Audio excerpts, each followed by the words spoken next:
That's fantastic. Who is supposed to join us this morning? Well, let's see. So are we ready, Grace? Yes, so hi everybody, welcome to Congenital Heart Academy. I'm sure this is going to be another fantastic session. I just want to get you guys to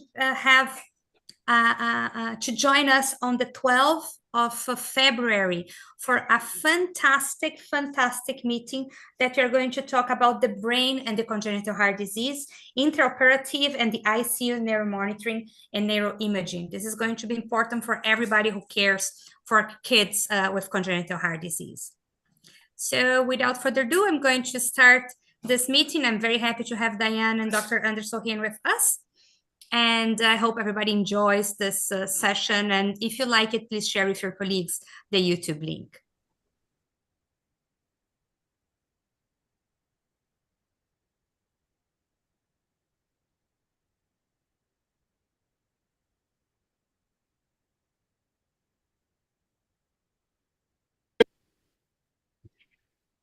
Well, good afternoon to you all, ladies and gentlemen, and welcome to the 2025 series of morphology sessions for the Congenital Heart Academy.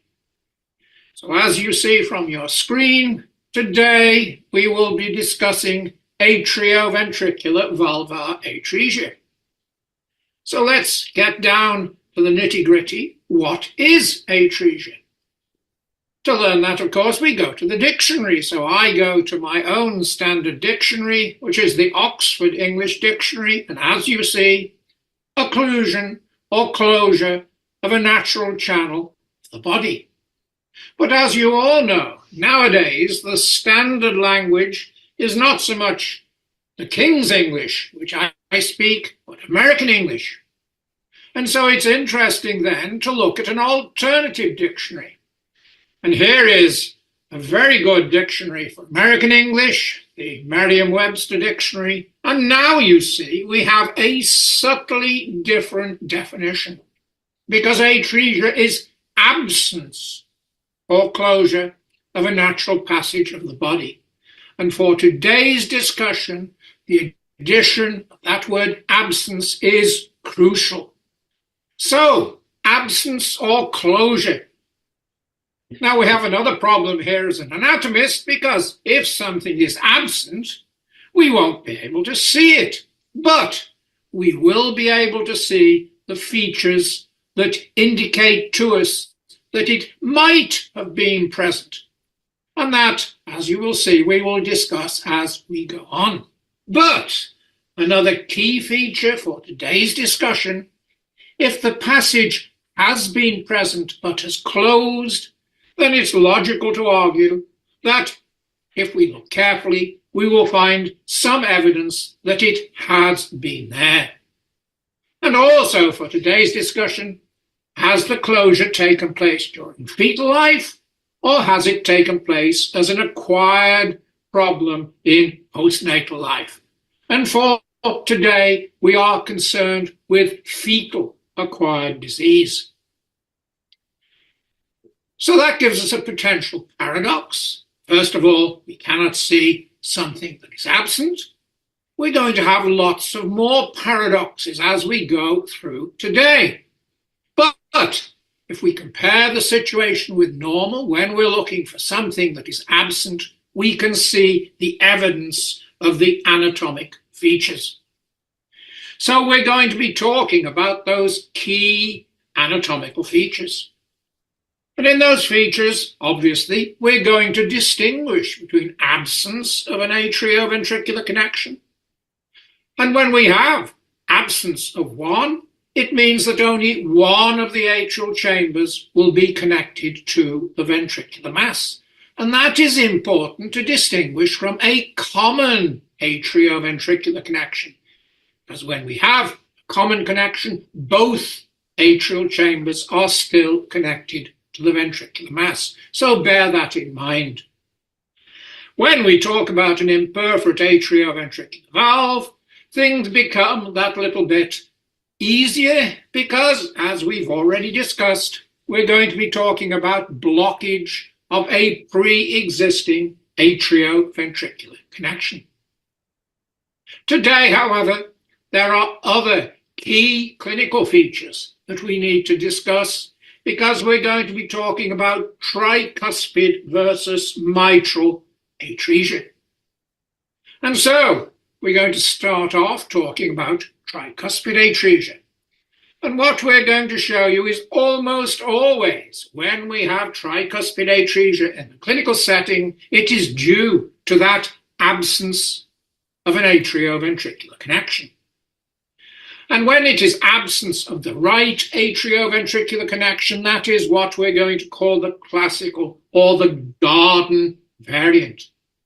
But what you're going to see is that very rarely we can have an imperforate tricuspid valve even in the setting of tricuspid atresia.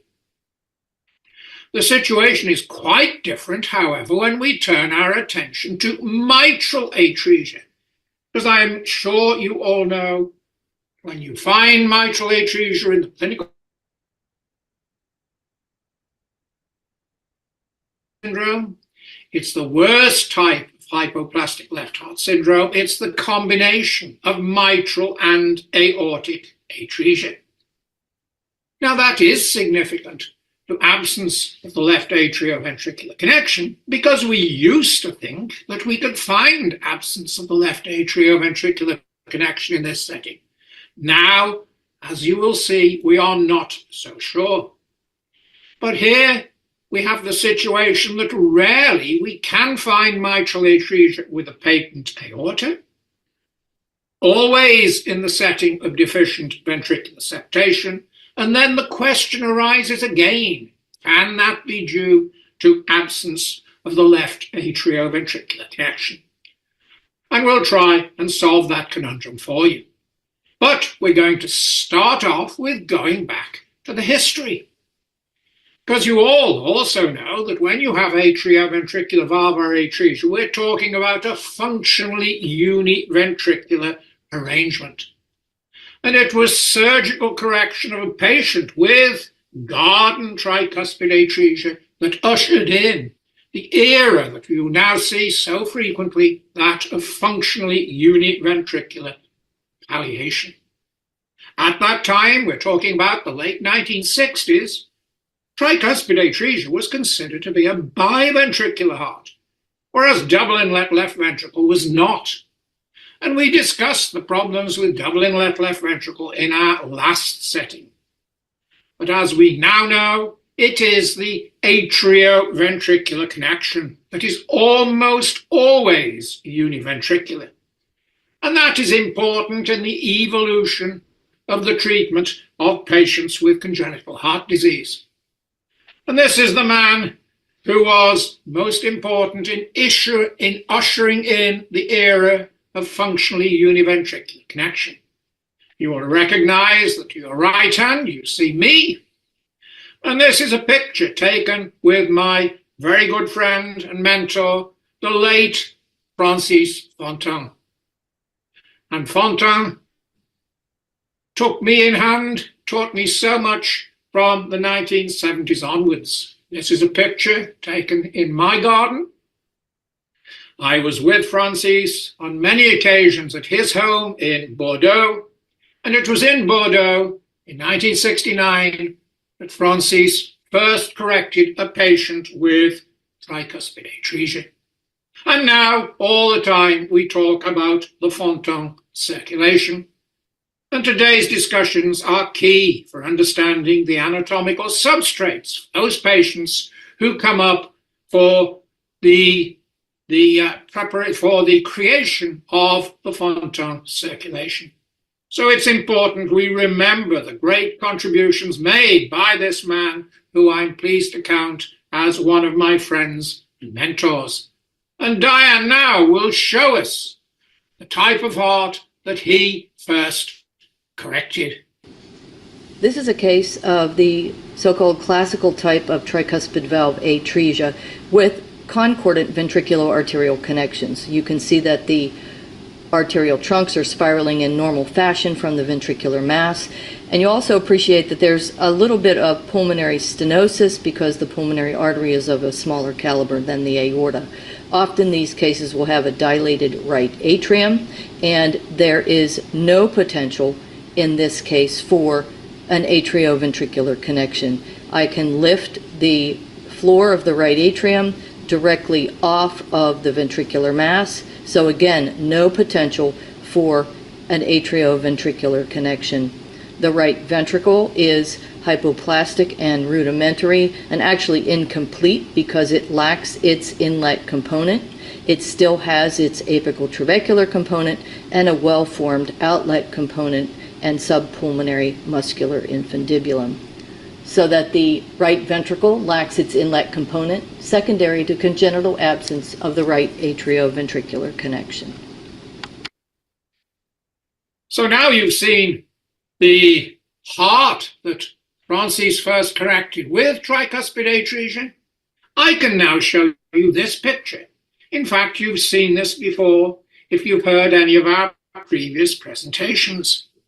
This is an oblique subcostal cut of a human embryo at Carnegie stage 12. This is during the 5th week of development, and I hope immediately you will recognize the similarity with that heart that Diane has just shown you. This is the right atrium, and as in the heart you've just been looking at, there is no direct connection between the right atrium and what you see below, which is the developing right ventricle. And this is the key. Already at this early stage, it has its apical component. At this early stage, it supports the entirety of the outflow tract. But this is the evidence that shows us that although tricuspid atresia is a biventricular heart, one of its chambers is incomplete because it lacks its direct inlet. And that is the key to the understanding of the garden variety. There is absence of the right atrioventricular connection. Now we can take another human heart, we can rotate it, and we can produce the cut that shows us the inlet to the ventricles at this stage of development, or just a little bit later. In fact, this is Carnegie stage 13. But you'll now recognize, I hope, the atrioventricular canal. And as you see at this stage, it is connected exclusively to what will become the left ventricle. So to understand the connection between the garden variety of tricuspid atresia and double inlet left ventricle, we need to understand what is going on with the primary atrial septum. Because if the atrioventricular canal retains its connection to the left ventricle, but the primary septum grows so as to divide it into right and left orifices, we will have double inlet left ventricle. And that is what we discussed in our final session of 2024. So what we're going to see now is what happens if the atrial septum grows down so as to fuse with the right margin of the atrioventricular canal, because that will wall off left atrium from the ventricular mass and will give us tricuspid atresia. And that means that classical tricuspid atresia is closely related in terms of its development to double inlet ventricle. So both have a dominant left ventricle, and that goes along with an incomplete right ventricle. And that is because in tricuspid atresia, that inlet has never formed. And so the key now is what happens to the so-called dimple. Because when I started working in this field, that dimple was thought to be an imperforate tricuspid valve, and it was thought that the dimple connected to the right ventricle. And that's why, one of the reasons, it was thought a biventricular heart. But in fact, the dimple in the floor, right atrium, points not into the developing right ventricle, but into the dominant left ventricle. So now Diane is going to take the heart that she showed you just a moment ago, and she's going to show you the relationship of the dimple to the ventricular mass, and she's going to emphasize the relationship between garden tricuspid atresia and double inlet left ventricle. This is the same specimen that we looked at in the previous video with tricuspid valve atresia, so absence of the right atrioventricular connection. You'll note that the right atrium is dilated, and often these specimens have atrial septal defects with deficiency of the flap valve at the floor of the oval fossa. Here we can see the mouth of the coronary sinus, and often you can see a dimple at the floor of the right atrium, and this is the area where the right atrial musculature connects with the ventricular mass. If I place a pin in that dimple, we can see that pin through the ventricular septal defect, and opening the left ventricle, you can see how the right atrial muscular floor lies over the cavity of this dominant left ventricle. I have a specimen cut in 4-chamber plane with tricuspid valve atresia, and so here we can see some of the trabeculations of the hypoplastic right ventricle, the large dominant left ventricle, and here is the floor of the right atrium. You can see that extensive right atrioventricular groove with that fiber fatty tissue extending well in between the atrial floor and the ventricular roof of the right ventricle. The coronary artery will run in this fiber fatty tissue, and you can appreciate that there's absence of the right atrioventricular connection. So the area where that dimple is present is here, and you can clearly see that that dimple lies over the cavity of this dominant left ventricle, and just as we saw in the previous specimen. If we compare those two specimens with this fetal heart that has usual atrial arrangement, I can get a little bit closer to show you the inside of the right atrium. Here we see the flap valve at the floor of the oval fossa, and when we look at the atrioventricular junction, it looks as though there is an extremely stenotic right atrioventricular valve. Looking into the left ventricle, there's a well-formed left atrioventricular valve. And when we look at the left ventricle, in the area where that pin perforated in the cases with tricuspid valve atresia, we can see that there is a tiny imperforate atrioventricular valve, so that this is a double inlet to the left ventricle, but with an imperforate right atrioventricular valve. And you can see the tip of my probe where that valvar diaphragm prevents blood from going from the right atrium to this dominant left ventricle. And these cases are very close cousins, secondary to failure of the right atrioventricular junction to expand normally. So why then was tricuspid atresia initially considered to be biventricular, whereas double in left ventricle was deemed univentricular? In fact, you all know perfectly well that they both have two chambers. The reason that there were problems reflected the morphology of the incomplete right ventricle.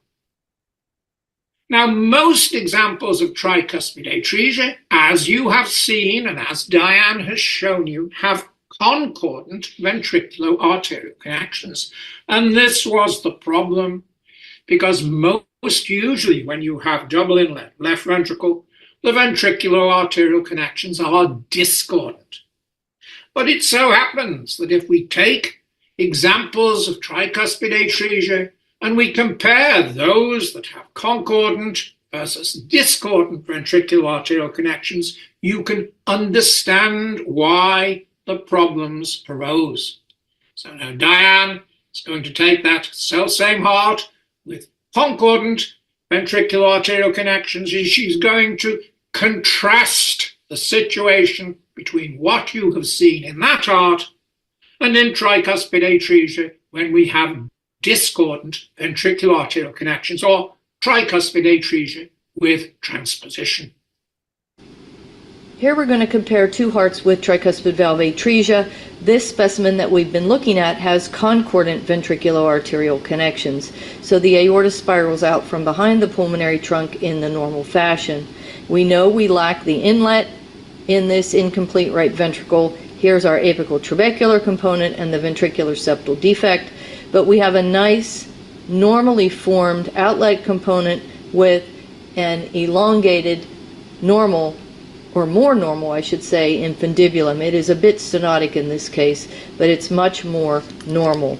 If we compare this with a heart that has tricuspid valve atresia and transposition, and we look at the short axis at the base of the heart, we can see that dimple at the floor of the right atrium. So there is indeed tricuspid valve atresia with absence of the right atrioventricular connection.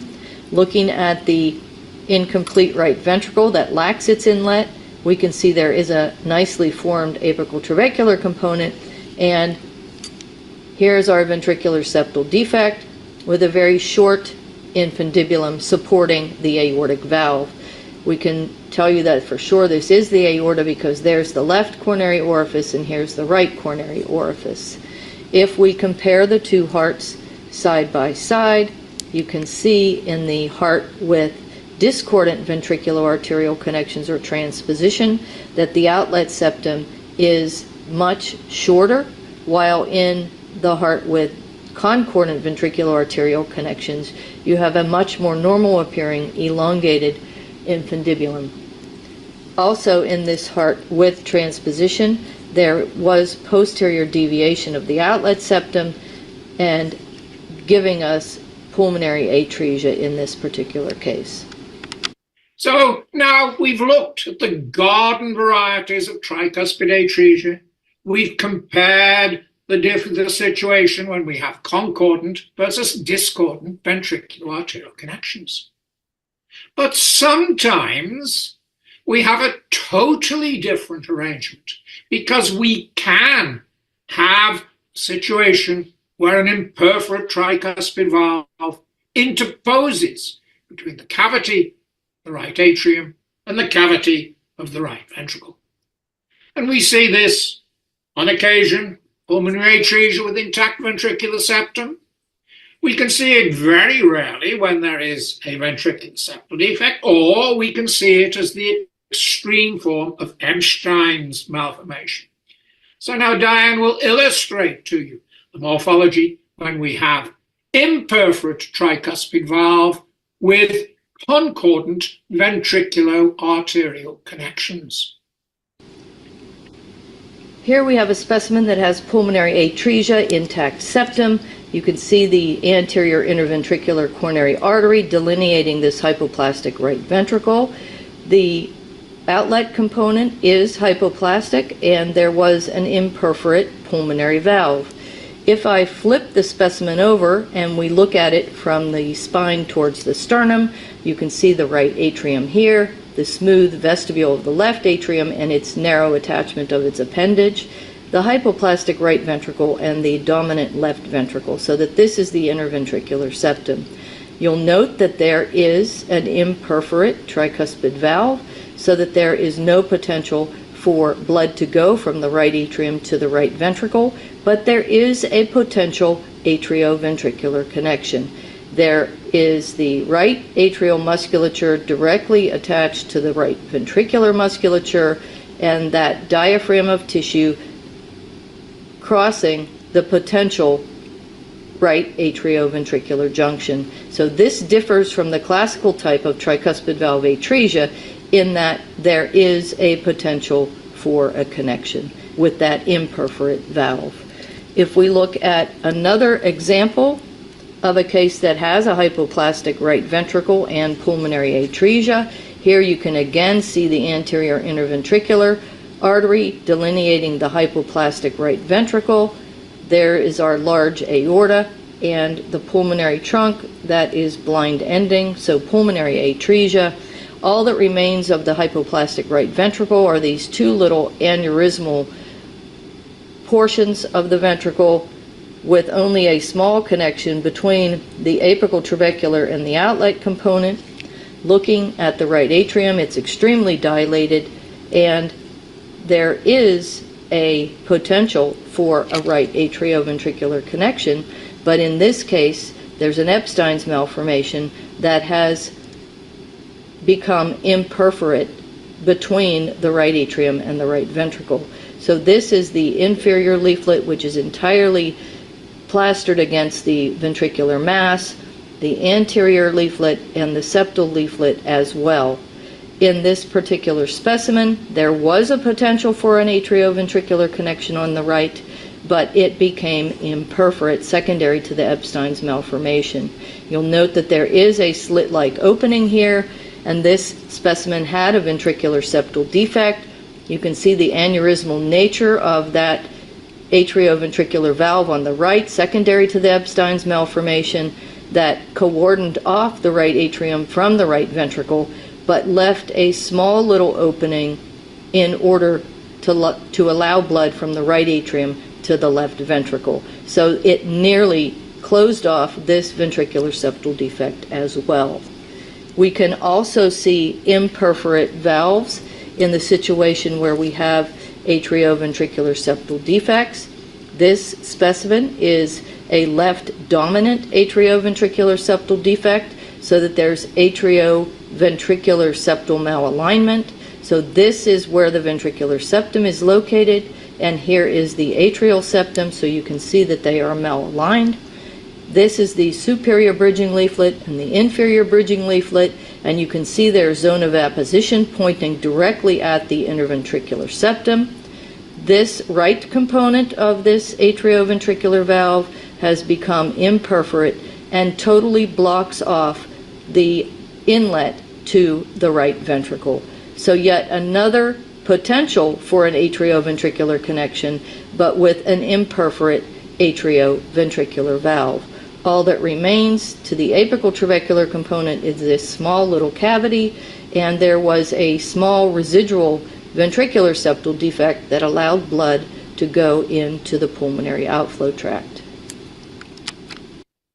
So why did we suggest that in the classical examples that you've seen thus far, the atrioventricular connection was almost always univentricular? That is because very rarely that solitary atrioventricular valve, which has to be solitary when one atrioventricular connection is absent, it can straddle and override. And that gives us the other paradoxical situation that we now have a uniatrial connection, but because that solitary valve is straddling, the atrioventricular connection is biventricular. So this is another rare variant, tricuspid atresia. There is absence of the atrioventricular connection, but because of the straddling the atrioventricular valve, there is a biventricular atrioventricular connection. So let's have a look at an example of this rare lesion. This specimen is a cardiac explant, so that the majority of the atrial chambers and the arterial trunks have been removed. We're looking at it from the base on short axis, and there was usual atrial arrangement in this case. You can see that there was a morphologically right atrial appendage to the right with pectinate muscles all the way to the crux, and there was the normal or tubular left atrial appendage, I should say, with the smooth left atrial vestibule on the left. This case does have tricuspid valve atresia and does show us that dimple at the atrial floor that we've looked at in the past. The specimen is cut in a 4-chamber plane, which shows nicely the absence of the right atrioventricular connection. So here's the right atrial floor, here's the ventricular mass, and you can see the fibrofatty tissue within that deep right atrioventricular groove along with the right coronary artery just there. When we look at the atrioventricular valvar anatomy, there is a mitral valve that is straddling and overriding the interventricular septum, so that this right ventricle is still incomplete, but it is a bit larger than the last specimen we looked at because of this large VSD and the straddling and overriding of the mitral valve. So that this specimen is unique in that it has a uniatrial but biventricular connection. And you can see the same thing on the opposite aspect, looking from the spine towards the sternum, the absence of the right atrioventricular connection and that deep right atrioventricular groove.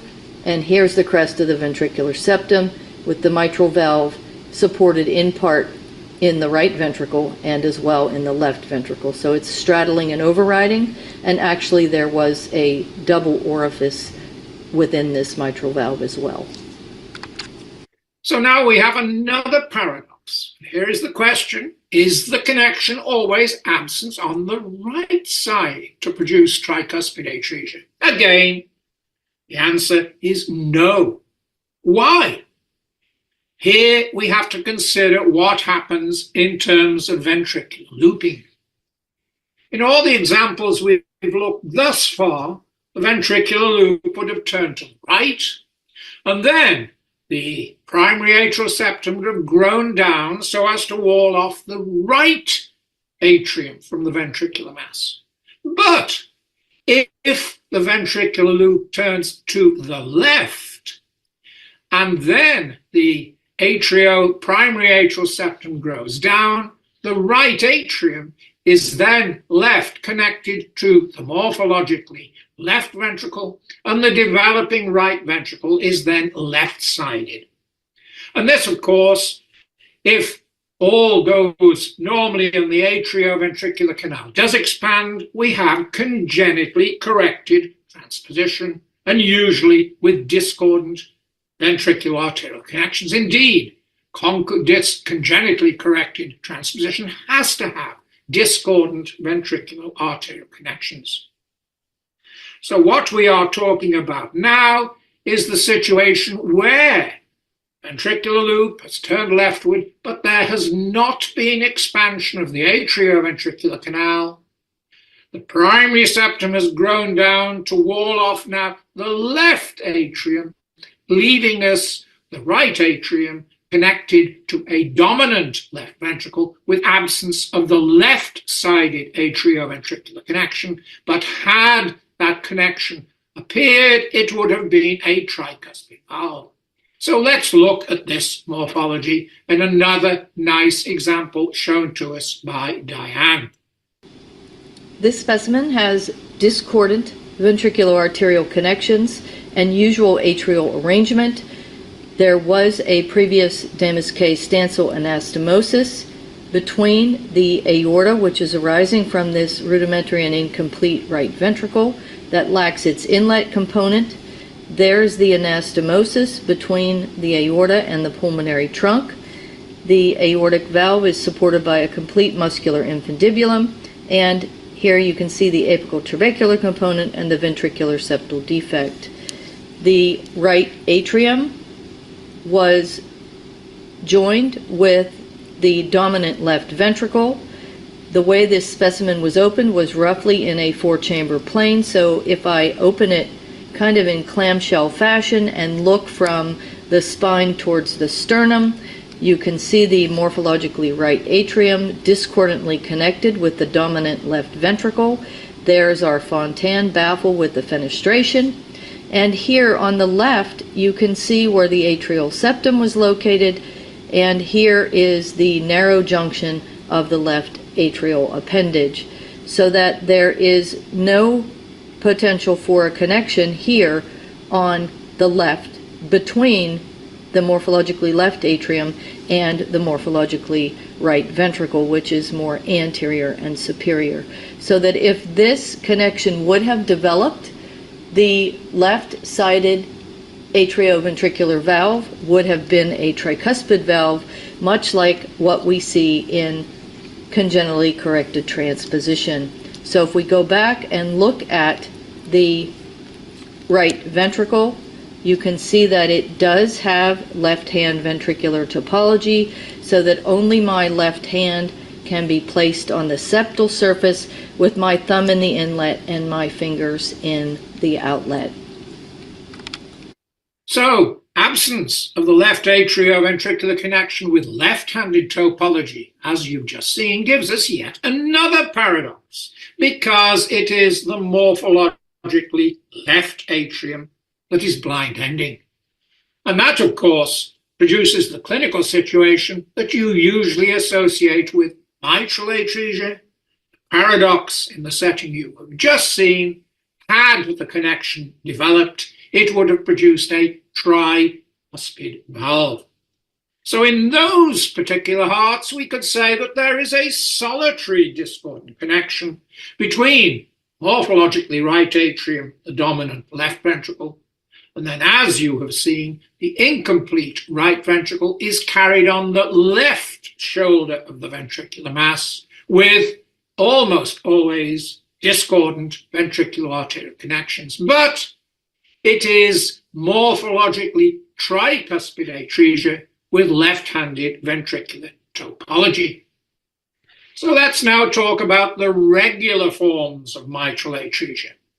And as I've already told you, and as I think you know, these are found most frequently in combination with aortic atresia, and that is the worst subset of hypoplastic left heart syndrome. Now, in some of these, as you're going to see very shortly, they have a small left ventricle, and there is an obvious imperforate mitral valve. The left ventricle is hypoplastic, but because of the presence of the imperforate mitral valve, there are obviously biventricular atrioventricular connections. In this setting, because the blood cannot get in and out of that small left ventricle, there is no fibroelastosis lining the ventricular cavity. So let's now look at the garden variant hypoplastic left heart syndrome, aortic and mitral atresia with an imperforate mitral valve. We're looking at this heart on short axis from the base, and it was a cardiac explant. There was usual atrial arrangement. You can see the remnant of the right atrial appendage with the pectinate muscles all the way around to the crux, and a remnant of the tubular left atrial appendage with its narrow junction to the atrial vestibule, which you can appreciate is quite tiny. This patient did have a Norwood procedure, and there is where the aortic root, which would supply the coronary arteries with blood, is anastomosed to the pulmonary trunk, making this the neo-aorta. So there was aortic valve atresia as well as an imperforate mitral valve. If I can get a little closer to this mitral valve and open the atrium, you'll be able to see that there is a diaphragm of valvar tissue in there, preventing blood from going from the left atrium into the left ventricle. So mitral atresia with an imperforate mitral valve and aortic atresia, and you'll appreciate that there is a very tiny slit-like left ventricle in this case that has no endocardial fibroelastosis. The mitral valve, you can see, is that little nipple of tissue up in there where the left atrial floor joins the left ventricle. So again, a slit-like hypoplastic left ventricular chamber with no endocardial fibroelastosis. So you've seen the garden variant with an imperforate valve. The question is, can mitral atresia in this setting of the hypoplastic left heart really have absence of the left atrioventricular connection? Well, we thought that used to be the case. And in fact, very often in times gone by, I have shown this picture. You'll recognize the right atrium. It's connected to a dominant right ventricle, and to all intents and purposes, the left atrium has no direct connection to this slit-like left ventricle. It seems there is absence of the left atrioventricular connection. But in fact, this is deceiving, So let's think more about what happens during development. Because can it really be the case that mitral atresia found in the setting of the hypoplastic left heart syndrome, which, as you know, we believe is only present when there is an intact ventricular septum, can it really be present with absence of the left atrioventricular connection? So let's think of the formation and closure of the ventricular septum. Now, this is the situation I showed you earlier at Carnegie stage 13, the middle of 5 weeks of development. The atrioventricular canal is connected only to the developing left ventricle. And here is the situation towards the end of the embryonic period. Had all gone correctly, tubercles of the atrioventricular cushions have completed ventricular septum, connecting the aortic root into the left ventricle. But what do you see there in the left ventricle when the ventricular septum is intact? There is obvious evidence of the mitral valve connecting that left ventricle to the left atrium. And it is most unlikely that if the left ventricle stops growing after ventricular septation has been completed, that all traces of that left ventricle and the mitral valve will disappear. And in fact, when we look very carefully at these hearts that we thought had absence of the atrioventricular connection, we find that there is evidence of that pre-existing left atrioventricular connection. So now Diane is going to show you how, if we look very carefully, we can find the evidence of that preformed left atrioventricular connection, which now we believe has always been present when we have hypoplastic left heart syndrome with the combination of aortic and mitral atresia. Looking at this heart in anatomic position from the anterior aspect, here's the right atrium, and here's our ascending aorta, which is extremely tiny, and to me is suggestive of potential aortic atresia. There's our dilated pulmonary trunk and a very large arterial duct. When we look at the left side of the heart, the pulmonary veins are draining normally into the morphologically left atrium. There's its quite elongated tubular appendage, and there is the left side of the flap valve. This is a slit-like left ventricle with no endocardial fibroelastosis, simulating absent connection between the left atrium and the left ventricle.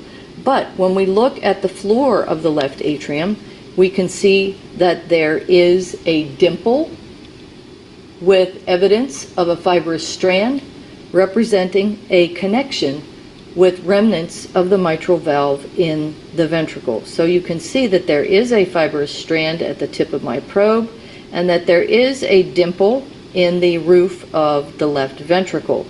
This structure this little white structure at the tip of my probe may be representative of a tendinous cord, so that there is evidence of a dimple extending, or a fibrous strand, I should say, extending from this dimple immediately adjacent to the left ventricular roof.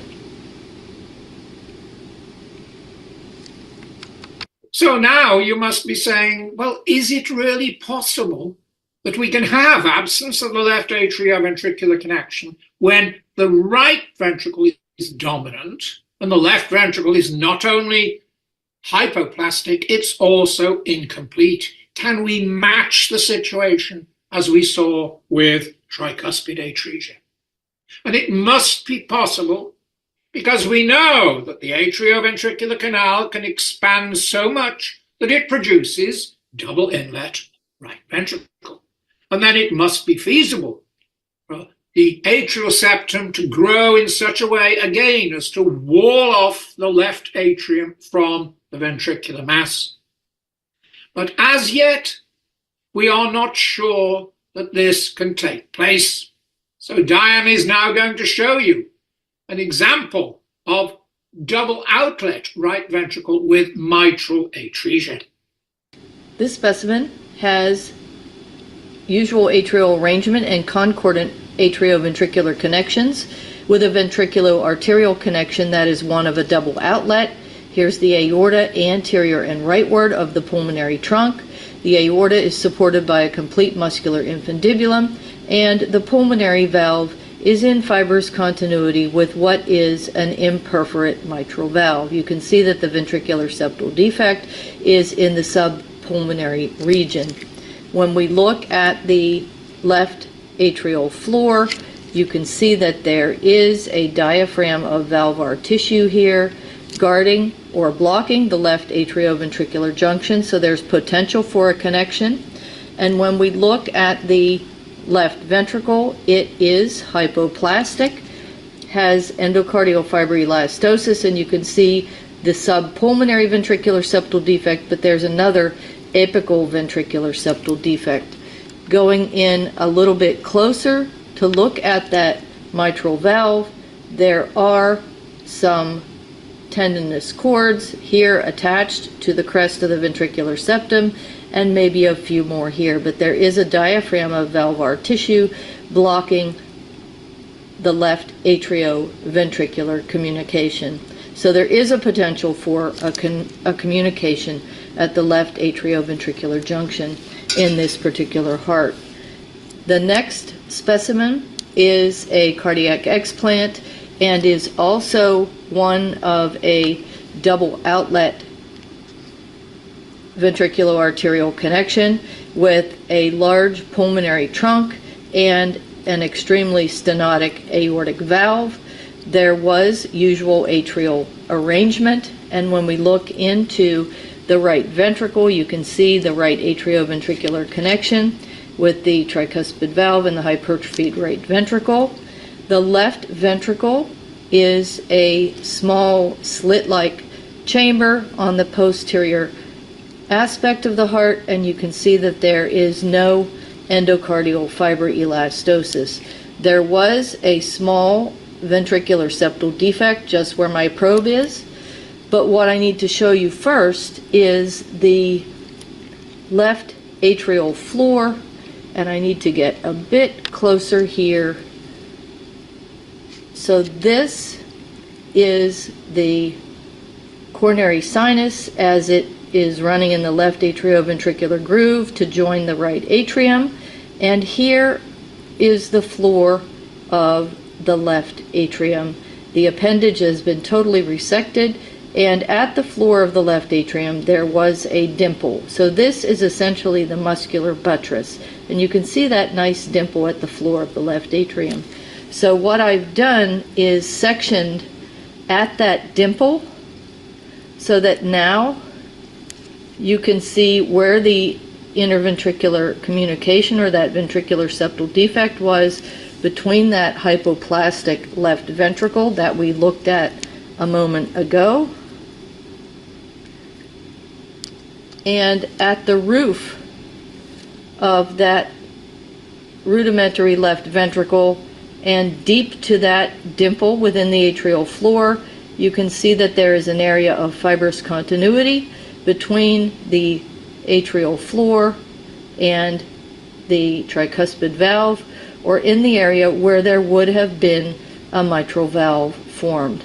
But there is no atrioventricular connection in this heart. So what you have seen, Diane showing you there, double outlet right ventricle with mitral atresia. That is one example of what we can call mitral atresia with patent aortic root. In the example you've seen, of course, both arterial roots arose from the right ventricle. But you can also have mitral atresia with patent aortic root when the aortic root has retained its origin from left ventricle, in other words, with concordant ventricular arterial connection. So now we're going to look at an example of this variant. So mitral atresia, patent aortic root, concordant ventricular arterial connections.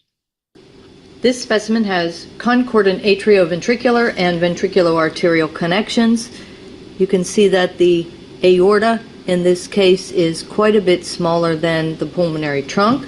When we look into the right ventricle, there are a few muscular ventricular septal defects, apical towards the mid-septum and towards the inferior aspect of the right ventricle.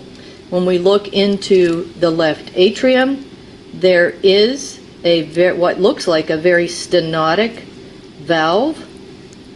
And getting a little bit closer, we'll note that there is a diaphragm of valve tissue there.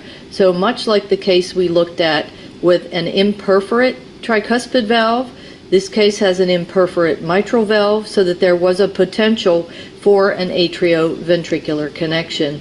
Looking at the ventricular aspect of this mitral valve, we'll see that there is the little diaphragm of valvar tissue at the left atrioventricular junction with a single tendinous cord joining the valvar tissue. And here is the good-sized left ventricle with the ventricular septal defects seen towards the apex and the inferior aspect of the left ventricle. And in this case, there was also aortic valve stenosis. So an imperforate mitral valve where there is a potential for an atrioventricular connection. So one thing we can say, when we have mitral atresia with patent aortic root, the combinations are found only when there is a ventricular septal defect.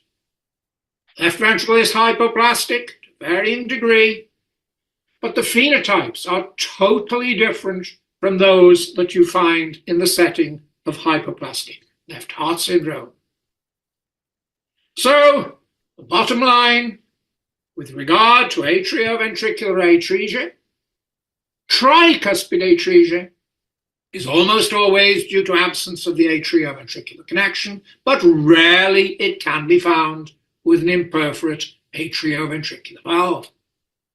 On the other hand, mitral atresia, as you have seen, is usually due to the development of atresia of the atrioventricular connection. There had, at some stage of development, been that initial connection between the atrioventricular canal and the developing left ventricle. There must be the potential to have true absence of that left atrioventricular connection with the atrial chamber, the right atrium connected to a dominant right ventricle, but as yet we have not found a convincing example. So do the differences matter? Well, as far as you are concerned as clinicians, the difference is not that important because all of these patients are going to come forward and they're going to be candidates for functionally univentricular connection conversion to the Fontan procedure.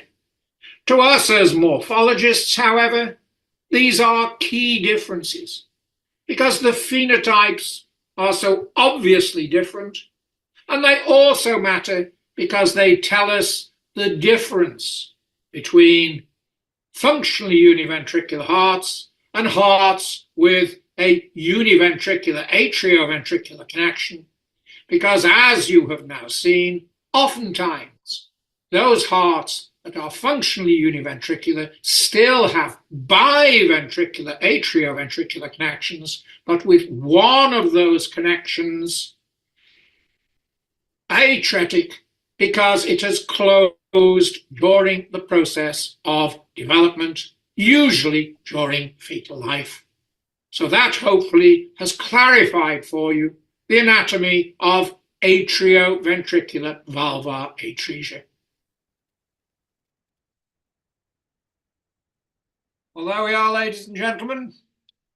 If you can all hear me, we have a small group of participants who've been with us during that time.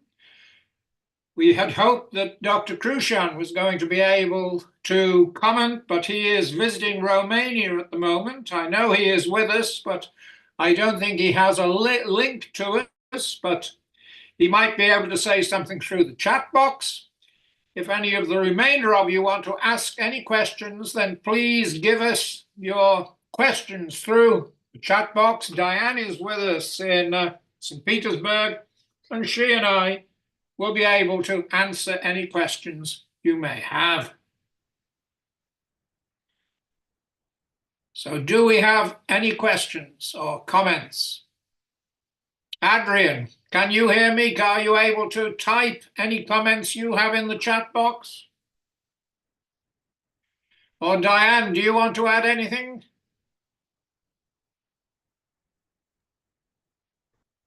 Yeah, I guess I do have a comment.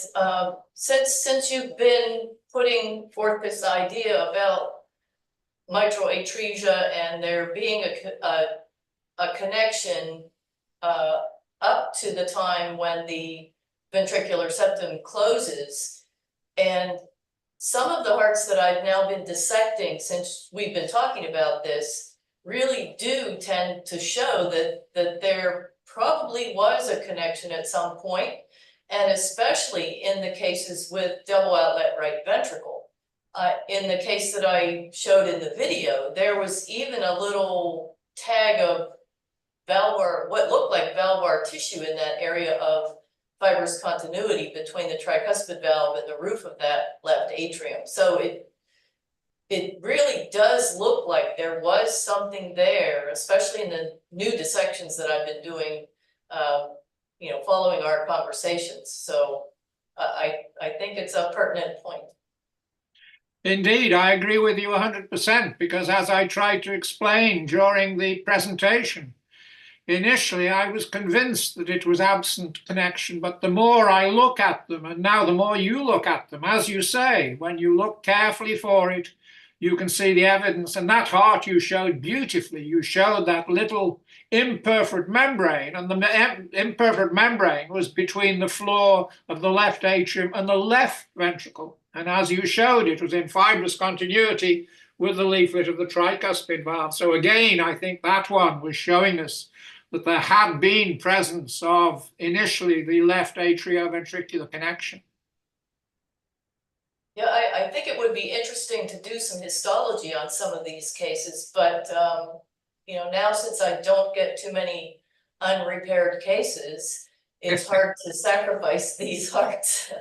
But it is very beautiful. In fact, you show more and more, you're showing us these explants, and it's amazing now when you show us the explants that you can still see what's going on. And in many ways, they are now the specimens we're going to see, aren't they? And they all have their own story to tell. I mean, you showed beautifully, you showed us one with the Damus K. Stansel, you showed us another one with a Fontan connection, with a perforation. So these are, in many ways, tomorrow's specimens, are they not? Yeah, they are very valuable. This past September, I did a workshop at our pathologist assistants meeting on how to process these hearts at the surgical bench, because some of them that I get are quite mutilated, I guess.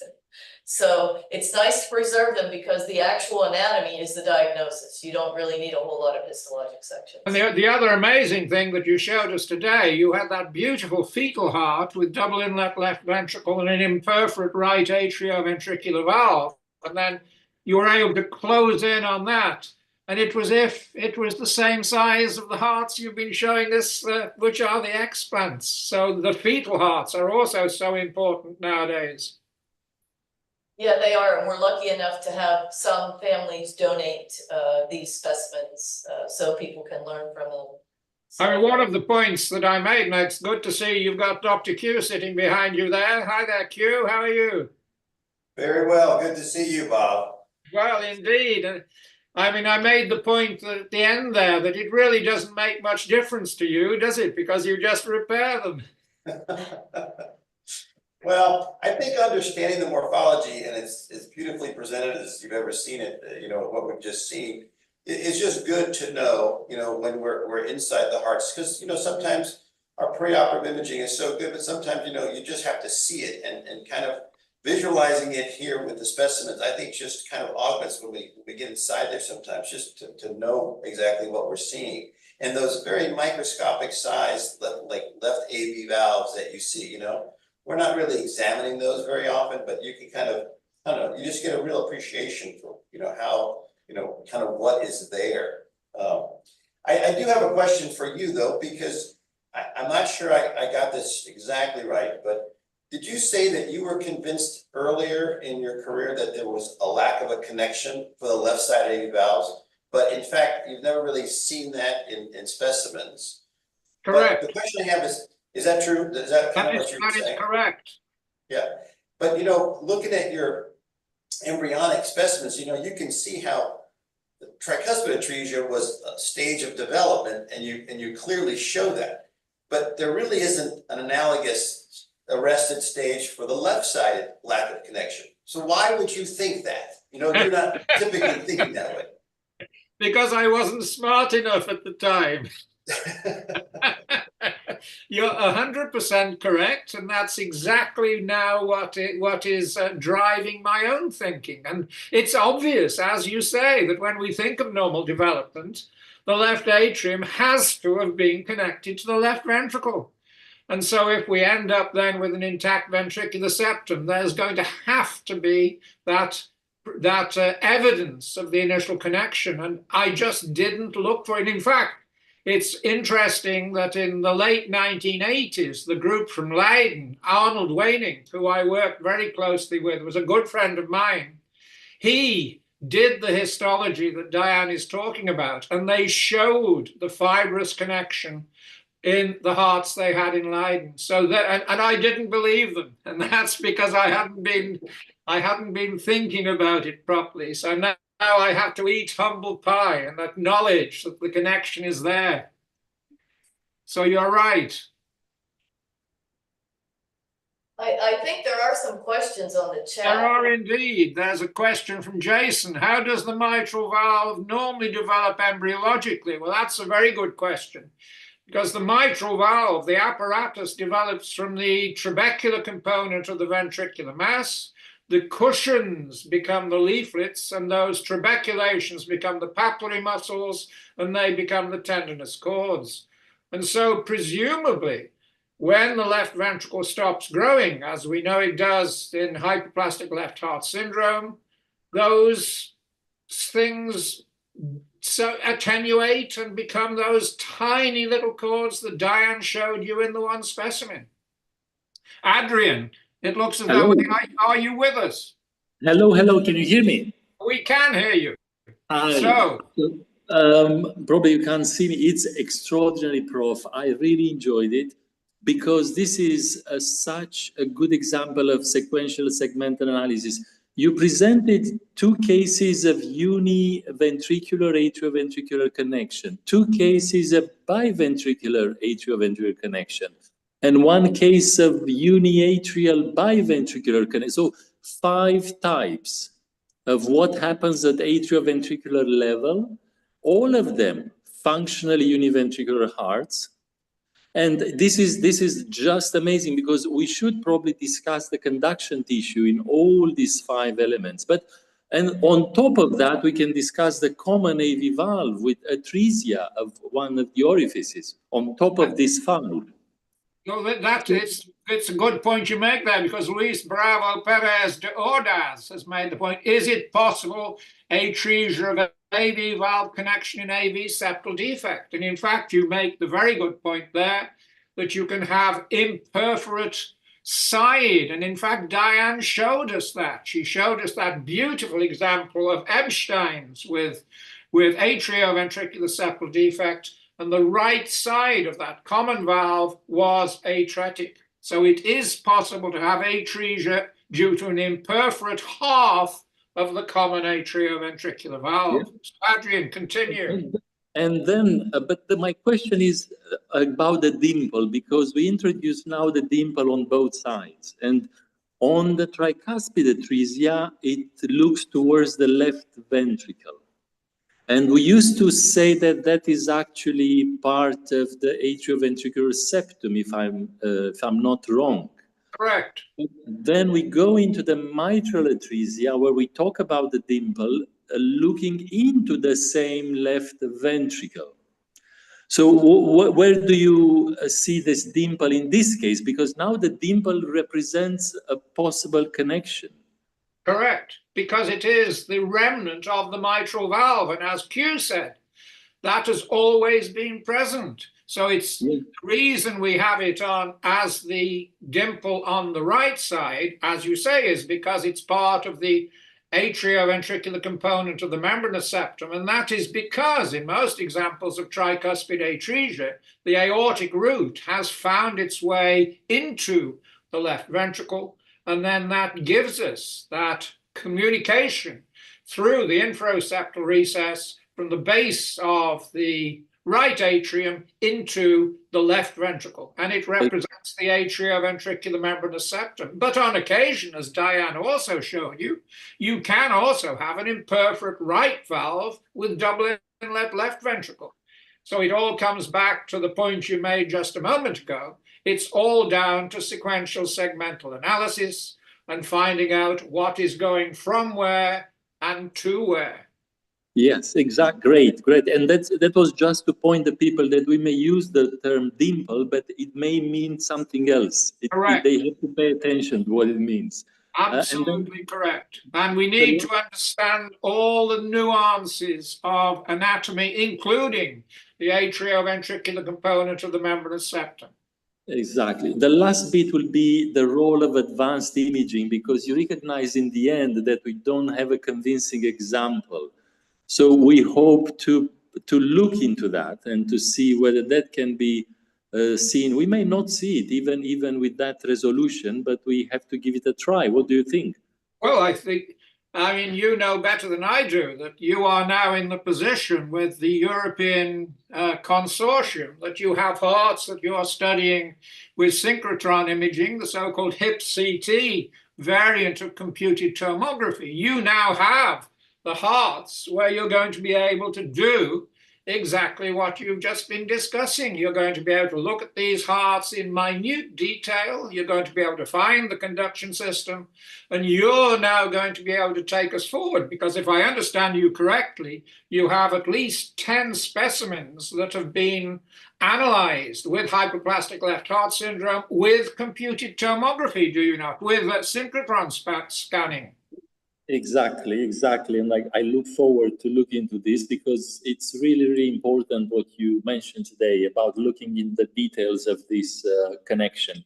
And with those hearts, you are going to be able to find the remaining connection, which I'm sure is going to be there between the left atrium and the left ventricle, which is complete because the ventricular septum is complete. So you are now going to be able to give us the answer to the conundrum we've been discussing today. Yeah, very good. The last bit is we discussed the tricuspid atresia in a different topology, in the left-hand topology. I suppose similarly can happen for mitral atresia. Correct. When right-sided. That is correct. We have one beautiful example from the Idris archive, where there is an imperforate mitral valve with congenitally corrected transposition. There is a pulmonary atresia. So you have the equivalent, the combination of mitral and pulmonary atresia in congenitally corrected transposition, which gives you hypoplastic left heart syndrome, but with pulmonary atresia. So we do have that one beautiful heart, and Diane has taken most exquisite pictures of that. But I think, Diane, you're going to be going back to Chicago, are you not, shortly?